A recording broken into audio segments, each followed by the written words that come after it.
Justin Gerhardt. He was our speaker yesterday for the Men's Day, and I know we'll do a phenomenal job preaching this morning for us. Gentlemen, I hope you were blessed yesterday in the messages that were received, and more so that the Spirit was shared. But Justin was a preacher in the Churches of Christ for 20 years, if I'm not mistaken, and then he and his wife took off on an adventure to create a podcast to share the stories of God to a greater and larger audience. So in 2021, he quit pulpit ministry and started Holy Ghost Stories. It's a podcast that if you ask me about, I will tell you a lot about it. I'm a big fan. And so anyways, he started that in 2021 and has grown that into a Haze Fire Studios, which has multiple branches in family ministries and personal growth. His wife, Jennifer Gerhardt, was the speaker for the Ladies' Day last year. And so I feel that we're very blessed to have Justin with us this morning. Go ahead and let Justin begin to preach the word for us. Hey, good morning, everybody. So I'm so glad to be here. My wife, like Josh said, got to be here about a year ago, and she came home just all smiles, having loved her time with the ladies here. And so I was delighted to be able to come and spend time with the men folk yesterday. That was great. And I'm just so grateful that this church exists. I'm so grateful for the work that you guys are doing. I'm grateful to know that Josh is here offering his voice and guidance. And it was a delight to meet Luke and Steve and Lyle. And I'm just happy to be here among you and to know that God is at work in this place and through this place. And so here's what we did yesterday, just because we're gonna do something related to that this morning. And so yesterday at the retreat, we essentially said, okay, the way that God works in our lives is to take us from where we are and to bring us somewhere. He's always got us on a journey. In fact, depending on how you think about it, you could say that he has us on several journeys at once. Sometimes we're making a little more progress on one journey than we are on others. But he's always interested in our multifaceted growth and change and becoming. That is the same thing he's been doing throughout time. We're not the first generation to be brought on a journey by God. And we looked to the story of Moses as sort of a prototype. And so what can we learn about what God is up to in the life of Moses, not just through Moses, but inside of Moses? What journeys is he leading Moses on? Because those are some of the same journeys on which he wants to lead us. And so we talked about 3 yesterday, and I want to talk about one this morning. And today, it's the journey that maybe, of all the ones that we've discussed, it may be the one that's the greatest privilege of all to embark upon. To see that journey, I want to zoom in with you on 3 moments. Moment number 1. The world is new, very, very new, like days. The Lord of the universe has brought it into existence, but more than that, he's brought it into harmony and purpose and function. He's bringing the unordered chaos into union and making it work. And he's done different things on different days, things that will be taught in small children's classes to small children for ages to come. But these are not childish things. These are epic, cosmic things. And after 5 days of this, there's one more day of work remaining. And on this day, the 6th day, here's what the account of this world origin. Here's how that account reads. Then God said, "Let the earth bring forth living creatures after their kind, cattle and creeping things, beasts after their kind." And it was so. He said it, and it was so. And God made the beasts of the earth after their kind, and the cattle after their kind, and every creeping thing after its kind. And God saw that it was good. This is what he's doing in part during this week of creation. He is not just making cows and tangerines and the moon. He is authoring concepts, publishing ethics like good and evil. And this creation of his, he says, this is good. But he's not done on day 6 with the beasts of the field and the creeping things. Then God said, "Let us," it's an us because he is triune. There is Father, Son, and Spirit present there at the beginning. And God in plural and in singular says, "Let us make man in our image." So this is different. Cows, chimpanzees, tigers, rocks, amoebas, none of these, all of these were made, but none of these was made in the image and the likeness of God himself. He says, now we're going to make this thing called mankind, and we're going to make it in our image according to our likeness, so that they, mankind, will have dominion over the fish of the sea and over the birds of the sky and over the cattle, over all the earth, and over every creeping thing that creeps over the earth. And God did it. He created man in his own image. In the image of God, he created him, male and female, he created them. So now, they're there. Amidst all of the rest of the creation, they're good. His product, the product of his creativity. And inside this man, and inside of this woman, there is this fire, this essence, the image of God.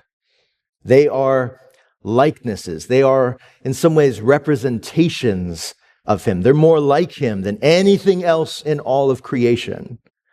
And they're destined to become even more like him as time goes on. But as you know, that story gets difficult before long. And the journey to God-likeness is not one without bumps and valleys, obstacles and tragedies. And one of the big milestone tragedies in the history of this newly created species called mankind happens during the story that we call the Exodus. The people of God have been enslaved for hundreds of years in a world empire called Egypt. And they've been slaves in Egypt, but now they've cried out to the Lord, and the Lord is rescuing them through this man named Moses, who's been chosen as a deliverer. Moses has brought them out by the powerful hand of God. They've crossed the Red Sea. On the other side, they've sung a song of praise to the God who delivered them. And then they find themselves in a place called Sinai at the foot of this mountain. Moses, their leader, goes up onto the mountain, and when Moses comes down, he's been up there for a while, and the people have gotten restless, and they're a little frustrated with this amorphous, shape-shifting God that they've been sort of stuck with now that they've left Egypt, where all the gods have shapes and sizes and identities, and you can touch them or see them. And they ask Aaron to make us a god like that. And Aaron obliges, takes all of a bunch of their jewelry that had been given to them by Yahweh, and they melt it down, and Aaron makes for them a golden calf, right? They worship that golden calf. And they arouse the anger of the Lord, the actual God of heaven and earth. And when Moses comes down from the mountain, Moses is as heartbroken and angered almost as Yahweh is heartbroken and angered. And Yahweh says, they're to go on from that place toward the land that he's promised to them, but there's now a change of plans. Yahweh says, I will not go with you. Now he says, I'll send my angel. You'll still be accompanied. You'll still be safe.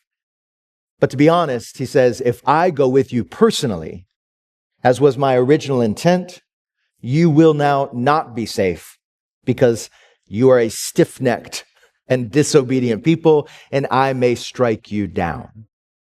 And I don't want to do that.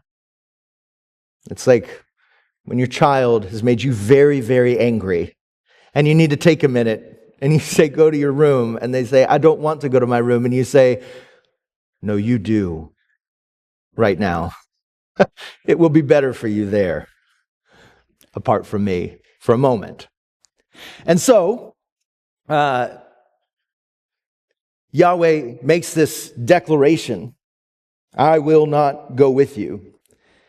But Moses, who is becoming, by all signs, addicted to the presence of Yahweh. He cannot quite get enough. Moses appeals the decision. Moses says, please, Yahweh, please reconsider. Please come with us. And he makes this impassioned plea. Show mercy, show grace, go with us. And guess what? Yahweh agrees. And then, in the next breath, Moses, insatiable Moses, says to Yahweh, now, please, show me your glory.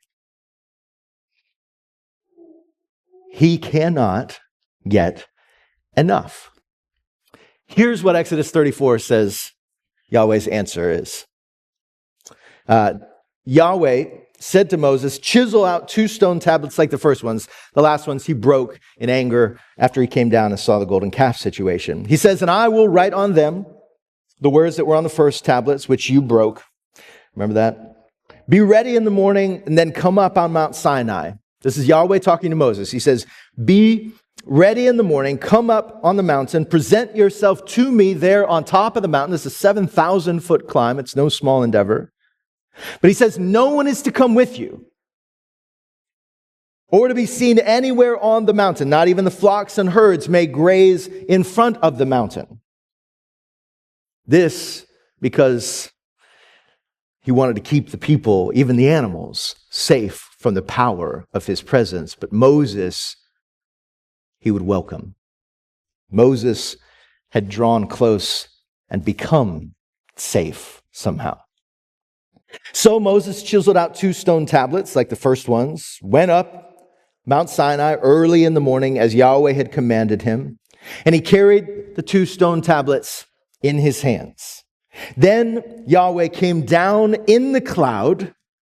This is the moment that Moses has asked for. The moment when originally he asked, Yahweh says, you want to see my glory? No one can see my face and live. Moses said, figure it out, please. And so Yahweh said, we can do a version of that. And so this is that. Yahweh came down in the cloud, the misty, vaporous cloud of his presence, and stood there with Moses and proclaimed his name, Yahweh. And he passed in front of Moses, proclaiming. I was hidden Moses in this like cleft, this little alcove in the rock. Moses is not facing the outright presence of God. He passed in front of Moses, proclaiming this about himself: Yahweh, Yahweh, the compassionate and gracious God, slow to anger, abounding in love and faithfulness, maintaining love to thousands, of forgiving wickedness, rebellion, and sin. Yet he does not leave the guilty unpunished. He punishes the children and their children for the sin of the parents to the third and fourth generation. Moses bowed to the ground at once and worshiped. Yahweh passes by and he allows Moses to glimpse him as he walks away. Moses bows to the ground and says, Yahweh, if I have found favor in your eyes, then let Yahweh go with us. He is a dog with a bone. He will not drop this. He wants to double down on the promise and the assurance that Yahweh will be present as they venture out on their journey. Although this is a stiff-necked people, Moses admits, forgive our wickedness and our sin and take us as your inheritance. All right. Yahweh has some words, laws, rules, terms of the covenant that he offers to Moses to offer to the people. And when we get to verse 28 of that chapter, it says that Moses was there with Yahweh 40 days and 40 nights, long time. Listen to this: without eating bread or drinking water. Something strange is happening on Sinai. Either Moses is dead or there has been a miracle. But there have been a lot of miracles here. What's one more? And he wrote on the tablets the words of the covenant, the 10 Commandments. Now, before we go further, just one note. In those 10 Commandments that you've heard of, number 2 among them is this: that people are not to make images of God. Why? Well, for one thing, God has already made images of himself.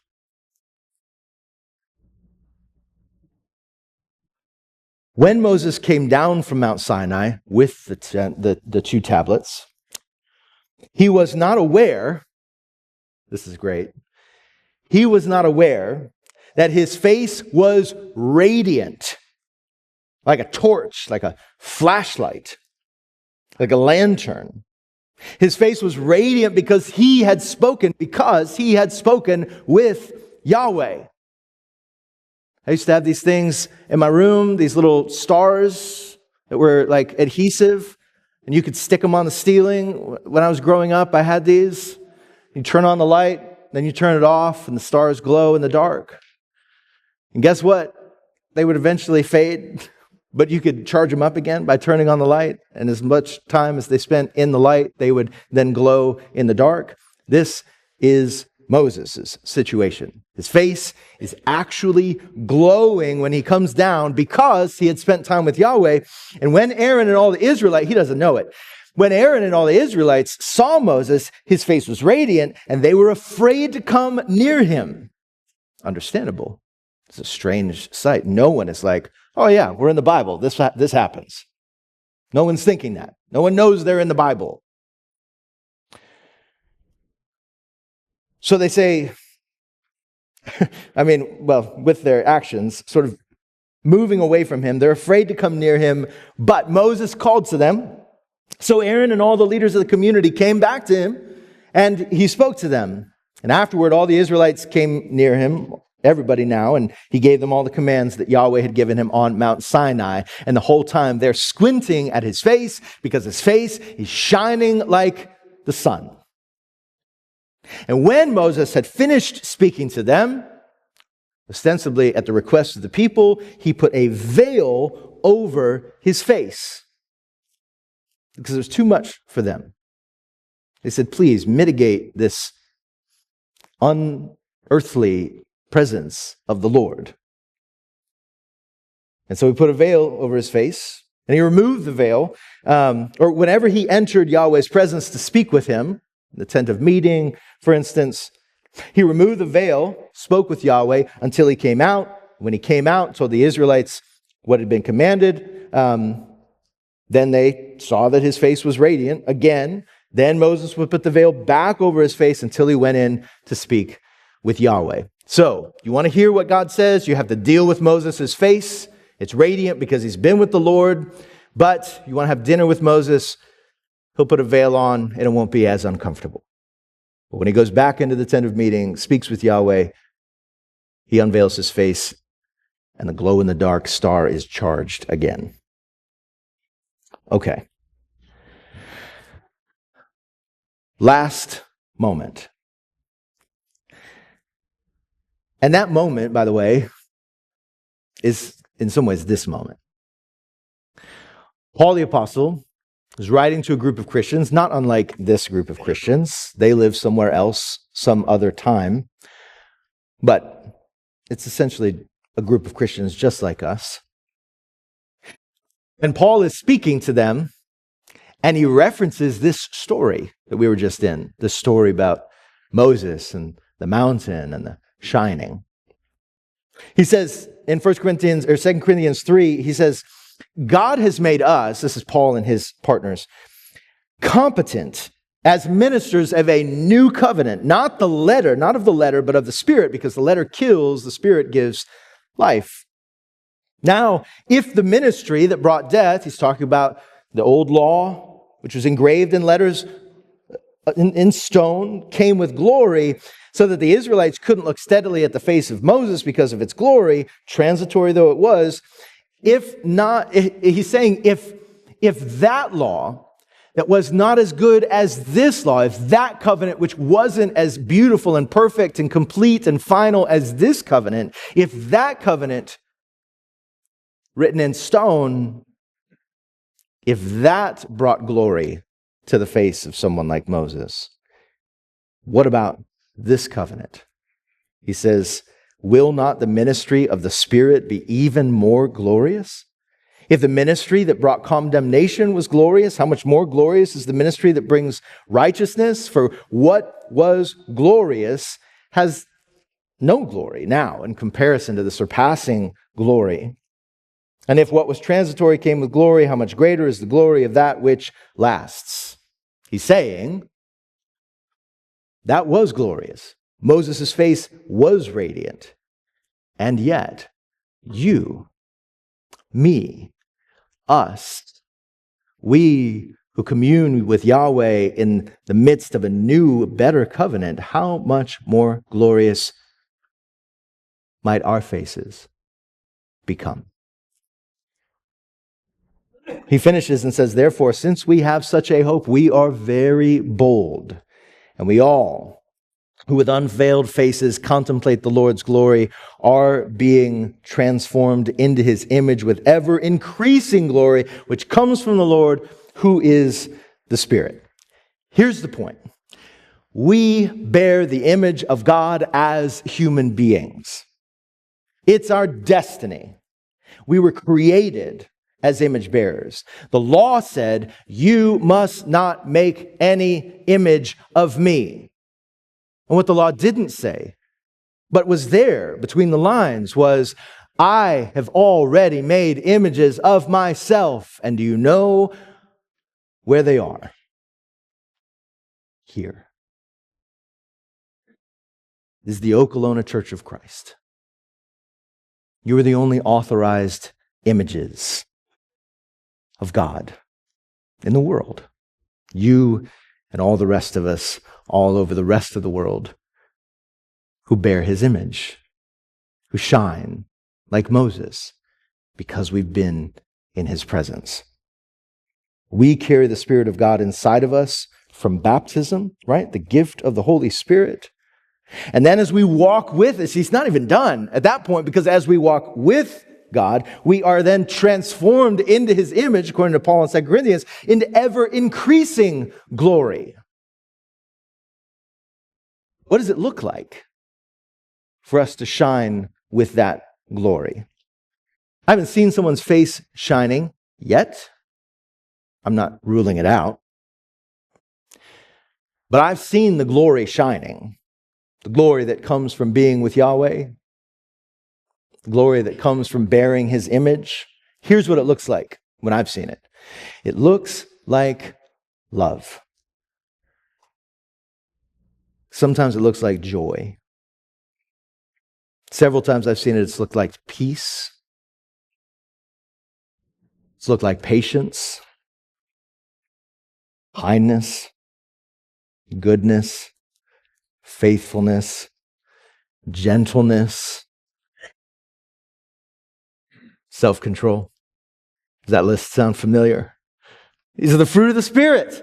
This is what the Spirit of God does when it lives inside of us. And it's essentially the same thing that was happening with Moses. You don't know necessarily how brightly you're shining when you're shining that way. And as you shine that way, strangely enough, attractive as it may seem to be, in some cases, it will repel people at times because it will make them uncomfortable. That's okay. You call them close. But this was always the plan. I think of image bearers in my life that I've known over the years. They were unmistakable. Ron Little, a mentor of mine in Hazel Green, Alabama, my first job out of college, preaching for this small country church. I grew up in coastal Florida. I'm now preaching in rural Alabama, and I feel like I have landed on the moon. And Ron Little feels like an astronaut sent to accompany me through this strange adventure. He's a postal worker, but he is the kindest, humblest, most thoughtful man I have met in my life. And he spends every single day on his lunch break alone in a corner of the General Mail facility with a milk crate turned upside down and a wireframe book holder holding the pages open on the latest commentary that he's saved and bought and is reading cover to cover in order to teach in the adult Bible class at Shiloh Church of Christ. When he teaches those classes, his face shines. I think of John Schneider, who, when I arrive at Round Rock Church of Christ as a 30-year-old preacher, becomes a kind shepherd to me, even though he's not an official shepherd on the bulletin. He will be in time. But John Schneider is a bit of a mess, but he's all kindness, he's all humility, and he is addicted to living his life in the company of the sheep of that church. And the people who are a real mess are inexorably attracted to this man. And he is neck deep in their problems. And he makes some people uncomfortable because he's always got somebody we need to pray for. But in the moments when my face is shining, his shining face is not uncomfortable to me. It is only wondrous. I think of my daughters, London and Eve, who are now 15 and 17 years old. And for a long time, it felt like we were planting seeds in concrete with those blessed children of ours. How many times can you tell a child to say thank you without feeling like you're an idiot who's just doing the same thing again and again and expecting different results? And yet one day, one of them said thank you, and it was like the world cracked open. And then one of them asked us one day how we were doing, as if they saw us as human beings and cared that we had a separate life from them and were feeling some genuine sense of empathy for us. And then one of our daughters blessed us with the blessing of the priests in Numbers 6. And over the years, their faces have shined brighter and brighter with the unmistakable glory of our Sinai God. How can that be? How did they get there? Why do I feel like now their presence is going to make my day on the whole easier rather than harder? Like it did, a price I was happy to pay. But how did that change? Well, those girls have been given a gift by their mom and me, a gift that we weren't given when we were little. And that's the gift of prayer. And those girls just pray all the time. And that's changed them over time. And it'll change everybody who does it. But so many people won't. These two have. And they're radiant in an ever-increasing measure.